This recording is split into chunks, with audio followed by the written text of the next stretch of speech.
The Lord be with you. And with your A spirit. reading from the Holy Gospel according to Mark. Glory to you, O Lord. James and John, the sons of Zebedee, came to Jesus and said to him, "Teacher, we want you to do for us whatever we ask of you." And Jesus replied, "What do you wish me to do for you?"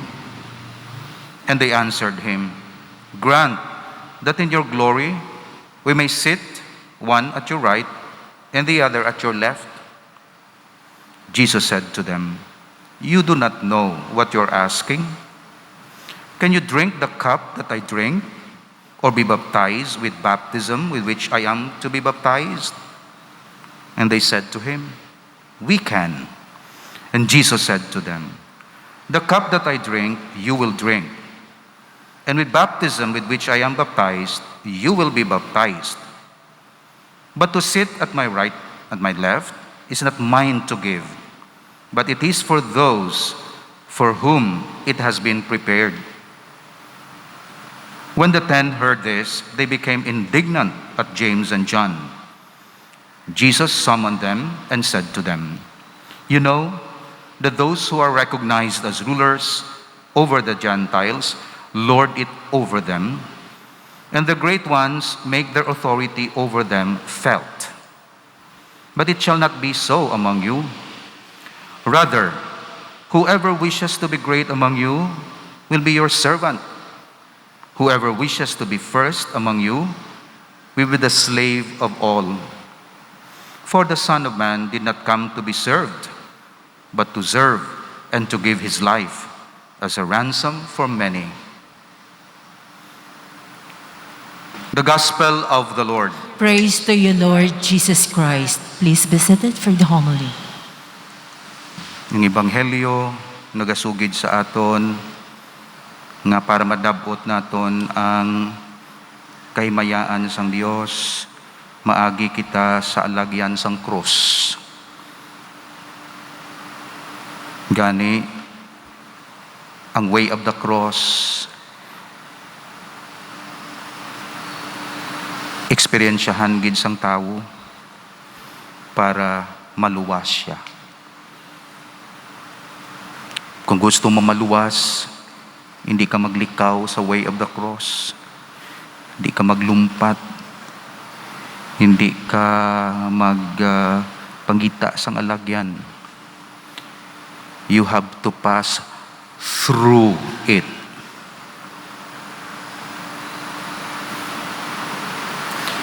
Pero i-describe ko ini para mas klaro. Ano ang mga causes ng suffering? So ang cross gina-identify natin sa sufferings. Damo ang causes pero ma-identify natin duha. Suffering is the result of sin, and suffering is the result of love. Either way, masuffer ka. Kung nakahimo ka sala, preparar, you will suffer. Kung in love ka, preparar, you will also suffer. Kung hindi ka gusto ma-in love, hindi ka mag-suffer. Pero ma-deprive ka sang love. Let me explain. Suffering is the result of sin. One's own sin. The decision that we make has always the consequence or consequences. The anger, the lust, the pride, greed, arrogance, selfishness. Sin results in broken relationships and bring forth unhappiness. Kagdamo nagsuffer bangod sang sin. Iya particular sin, akon sin. Ang bunga sang sala, pag-antos, and ultimately kamatayon. Nabi mo, sige pa kasala mo, hindi ka madabot sang sala, hulat-hulat lang. Because time will come, i-overcome ka sang imo sin, kag madabot ka gid sang kamatayon. Maayo lang lawas mo subong, maunahan mong kamatayon. mabulong ka pa, makasarang panglawas mo. Pero time will come, sukton ka sang sala nga ginhimo mo. Kaya ang sala, may penalty. Kaangay nga ang maayo nga buhat, may reward. Second, suffering is the result of sin, one's own sin, or someone else's sin. War. Ano man tulabot naton sa gira to. Tingaling sala lang guro ila desisyon kag wala sila kadangat sa pistok na. Okay. O may mga hidden agenda sila ya didto sa babaw. So kita ya ga suffer, ga mahal gasolina nagako nanuda. War and political agenda. In fact, ang COVID nga ini, daw hindi man niya may mga haka-haka, pero di ako ya makambal nga proven nga ginhungod unang tawag pandemic, may mga pandemic. Okay. Ambot kung tuod na, wala kita kabalo, basta posible kay ti may sala. Okay. May mga plano nga mga great reset kag new world order. Ambot kung ano na ang mga plano nila dira. So, sala nga desisyon o sala sang greed or greed for money and power or pride, sala sang iban nga ina, nagasuffer ang damo nga tao. Starvation due to injustice and unequal distribution of resources. Di ano man naton labot sina, ti puro kita ang nagasakripisyo. Civil war. Sila yaga ininaway, mga higante ito nagailinaway, ang mga duwende sa dalom natapakan. Adultery. Ti ara naman divorce. But kung ano naman ang konsekwensya sina. Okay lang to sila ilaya. Pero sa dalom ya. Theft. Unloving parents. Drunk people. Murderer. Nagasuffer ang damo nga tao bangod sang ila sala. Sometimes you don't want to talk about sin, but sin causes pain and suffering in the world. So ang problema nato hindi lang ni medical, hindi lang health problem ang COVID. Sin problem man siya. Kaya gasulod ang corruption, manipulation, kakunano tira. Ara man ang generosity, ara man ang purity of intention sa iban nga tao. Pero sakyan gid sang malain nga espiritu. So, amo nang suffering. So suffering tungod may sala ako or suffering tungod sang sala sang iban, ako nagsuffer. Ginatawag ina nga deserved suffering. We sin and we suffer misery for it. Sin always spawns misery. It's all sin can do. So deserved suffering is inevitable. In the book of Numbers, chapter 32, verse 23, it says, "Be sure your sin will find you out." When our sins catch up with us and we feel the pain, in humility, let's humble ourselves and accept it. Lord, I'm sorry. I'm weak due to my weaknesses, sometimes due to my malice. I committed these sins. I'm sorry. Have mercy on me. I promise not to do it again or to avoid this kind of sin. Second cause ng suffering is the result of love. Arya positibo ni. Inatawagin ni nga righteous suffering. That's why si Jesus nagsuffer. Hindi tungod sang sin niya, kundi sang iya love. Si Cardinal Ratzinger, when he was still a cardinal, Pope Benedict Emeritus, Pope Emeritus, nagsiling, anyone who really wanted to get rid of suffering would have to get rid of love before anything else. Kung dulaon mo kunong suffering, madula ng love sa kalibutan. Because there can be no love without suffering. Because love always demands an element of self-sacrifice. Because given temperamental differences, it will always bring with it renunciation and pain. Because when you're in love, you will sacrifice yourself for the beloved. Ang imo gusto. Ga-adjust ka sa iya kay palangga mo. Bisan pa gani nga ginaawaya ka, ginahipos ka na lang, kiti palangga mo siya mo. May suffering eh. In love ka mo. When we know that the way of love, this exodus, this going out of oneself, ang muning definition niya sang love, exodus from oneself, going out of oneself, giving oneself, sacrificing for the sake of the beloved. When we know that the way of love is the true way by which man becomes human. So, kung ma-in love ang tao, kag-eksakto nga love, giving oneself, not self-satisfaction, but self-sacrifice, naga-increase ang iya virtues. Naga-fully human siya because of love. Ang nagahimo sa tao nga maging fully human is love. Not things, not money, not power. In fact, ang money and power is the temptation nga mangin sapat ka, nga maglaway ka. Although iban ginagamit nila kay may love. Ang gahimo sa tao nga mangin kaangay sa Dios, hindi kaangay sang sapat, is love. Kag love of giving oneself. Ang bana gahatag sang kaugalingon sa asawa. Ang father, ang parents, ang pari, ang teacher, ang doktor, ang politiko, nagaka-fulfill ang ila humanity untud-tuod gid nga love. But they have to prepare because they are to suffer.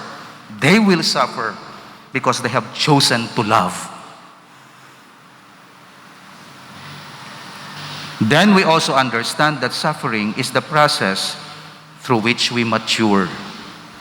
So kung in love ka, naga-suffer ka, ang suffering mo, way of the cross, naga-mature ka. So ang bal ni Kristo, if you wish to become like me, if you wish to follow me, you want to be like me, take up your cross and follow me. Kaya naga-mature ka, paagi sa suffering. Pero suffering nga hindi tungod sang sin. Suffering nga tungod sang love. Damo sa inyo sinadi, tungod sang love. Kubalaan nyo, naga-mature ka mo. Tungod sang inyo love sa inyo kabataan, sa poor, sa mas nagakinahanglan. That's why suffering is part of loving. Part of sin, I'm sorry. We are sorry. Pero part of loving, righteous suffering. Righteous suffering, we not only do not sin, but we do what is right. We stand for Jesus and His gospel, and we will suffer for it. The world dishes out righteous suffering to us all. In 2 Timothy, nabutang dire, indeed, all who desire to live a godly life in Christ Jesus will be persecuted. Ano ang purpose ng suffering? May nabutang man ako dire. Damo, pero na-identify ko 3. Tinga nga may suffering kita. Righteous suffering, ha? Sometimes sinful suffering, pero repented or converted kita. Okay. Una gid ko nung purpose ng suffering. God uses suffering for good. Thankfully, book of Romans 8 tells us that for those who love God, all things work together for good, for those who are called according to His purpose. God never tells us our pain is good, but He uses pain to work for our good in His miraculous and mysterious way. One of the ways God uses pain is to wake us up and bring up to Himself. So, alin ko sa suffering, sa cross, may power ang Diyos mag-produce ang good. Sa pinakahigko nga duta, ang pinakahigko nga duta, among pinaka-fertile. Pinakatinlo nga duta, amo ang pigaw. That's why, ang mga nakasala, kag dako-dako sa laya, kag nadunot ang salaya sa pagginulsol, fertilizer sa iya virtues, Saint Augustine. That's why wala sang inosente diri. Consolation ta, ay basta madunot ang sala paagi sa paghinulsol kag conversion, mangin power mo gali, fertilizer, may nutrient siya dira nga i-transform sang Dios para mangin virtuous ka. Second purpose ng suffering, God uses suffering to mature us in Christ. In James 1, the Bible, says, "Count it all joy, my brothers, when you meet trials of various kinds, for you know that the testing of your faith produces steadfastness. And let steadfastness have its full effect, that you may be perfect and complete, lacking in nothing." Trials can be counted as joy if it's sweet suffering because of love. That's why ang sakripisyo sang iloy nga gabalangga sa bata, suffering man out of love, sweet suffering, sweet. Trials can be counted as sweet or joy because God is persevering our faith. He's making us more like Christ, and that is always our gain. Ang third purpose ng suffering, persevering through suffering allows us to comfort others who suffer. Wounded healer. Kung nagsakripisyo ka, kaintindi ka. Pasang second reading naton kay Jesus, nag-sympathize siya, kaya nag-suffer siya. So kaintindi siya nga klase sang Diyos. Hindi Diyos sang mythology. Ngayon, ara lang sila ginahampangan nila tao. Pero ini nga Diyos iyaya, nga konsepto na to, nag-suffer.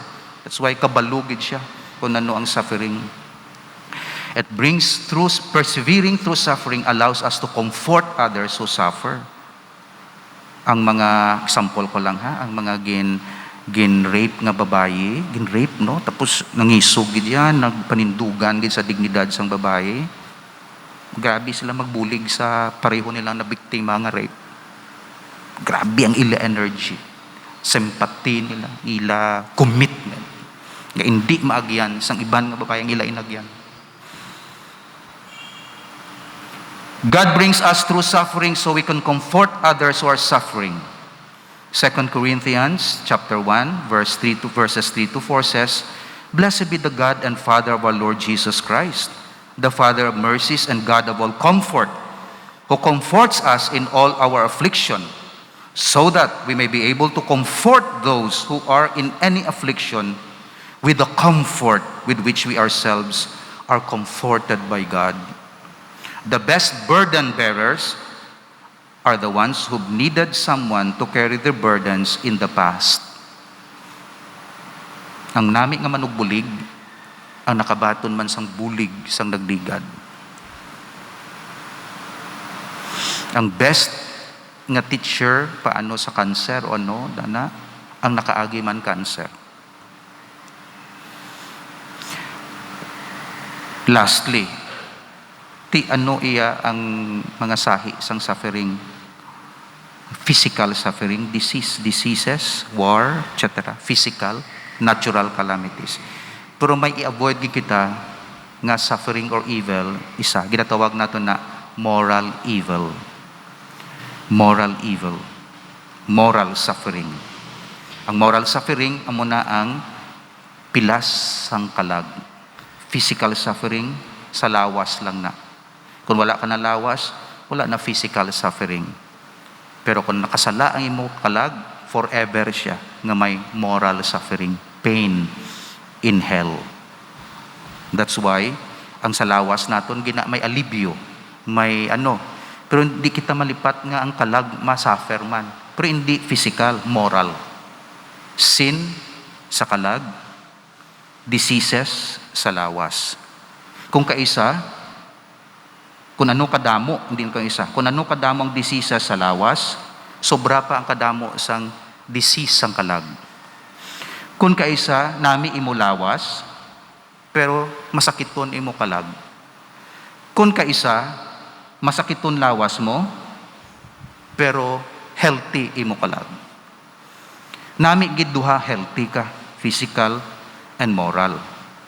Pero in the end, ang pinaka-importante sa duha, pinaka-importante para sa Diyos, moral. Kaya ang lawas madunot man sa patio. Pero i-delay lang naton kay may ginaobra pa kita diri. Pero hindi ka magsalig nga ang lawas mo mabuhi. Balaan nato na. Ang kalag importante. That's why kung intact ang kalag, ang lawas ibalik sa plakaadlaw sa resurrection of the body. Amo na para sa Dios iya plano. Okay? So ang lawas tatapon kay instrument naton maghimo maayo. Pero don't expect nga mangin forever na dakpon ka na sang disease. Dumdumon mo man imo kalag. So hindi not only physical health but moral health. So gakaon ka diri, kay diri gasimba ka man, gatuo ka man sa Dios. Diri temporaryo ang imo suffering. 90 years old, 50 years old, na-sympathize kita, na bendisyonan tang nagasuffer. Okay. Pero temporaryo. Diri iya forever ni. Kung ang kalag mo, way natinluan. Forever ni. So, ang himuon naton, sa physical, andam kita, may mga physical, mga protocols, healthy, living, etc. Una, and then, bulngon may mga doktor, bendisyonan ta doktor, mga siyensya, physical. Pero, tudluan ta man kabataan, diri sa moral, inulsol man sang sala. Kaya ultimately, ang pinaka-harmful sa tanan is not the physical, may resurrection of the body. Diri, amoy ni ang moral, nga mo ang damnation and total separation sa Dios. Sa amo nang aton pag-intindi sang suffering. Sa mula nagatuo sa Dios, wala ni sila kamuni nga doktrina. That's why ang ginasunod nila, let us eat and drink and be merry for tomorrow we will die. So enjoyan tayo. Hindi kita bahala da, wala Diyos. Enjoy ka di sa kalibutan. Bahala da, wala sang sala. Mistakes lang. Kagang ang ilang objects, ang ilang criterion sa sala, things nga nag-obstruct sa imo success. So tanan nga tawo nga nag-obstruct sa imo, pamatya na, wala na kay obstruct sa imo. Naamo nang ila criteria, ilain ila perspective sa Dios, sa kabuhi. Aton hindi may Dios. Kagang lawas instrumento para sa kaayuhan sang aton kalag. So, pahaganaganon ng aton physical suffering, tagaan kita sang doktor, manginalamon, mga scientifico, mga bulong, ngin maayo aton lawas, magbinuligay kita para kontra sa gutom, sa dengue, kag kung saan dira, magtinlo sa palibot, social distancing, take care. Pero hindi magkalipat sang status sang aton soul, baton sang sakramento, pangamuyo, access sa Dios para nga mayara kita physical health, kag mayara man kita nga spiritual and moral health. So ang suffering nga deserve, Lord, hagan-hagan lang, patawala lang kami. Deserve suffering ni, amon sala, ila sala, amon tanan sala. Hambal ni Lord, akong bayad. Siya nagbayad. Sige, ako na lang na mabayad kay nagapangayo mga mo, sorry. Ako na lang na mabayad. Lansang siya sa cross. Pero ang righteous suffering, we embrace, Lord. Budlay, pero bala namon din mo kami pagpabayaan. Basta out of love. Duha kita. Duha ka mo. Pasaan sang inyo cross. Simon of Cyrene. Duha sila ni Jesus. Pasaan sa partner kita, Lord. Basta righteous suffering. Amen.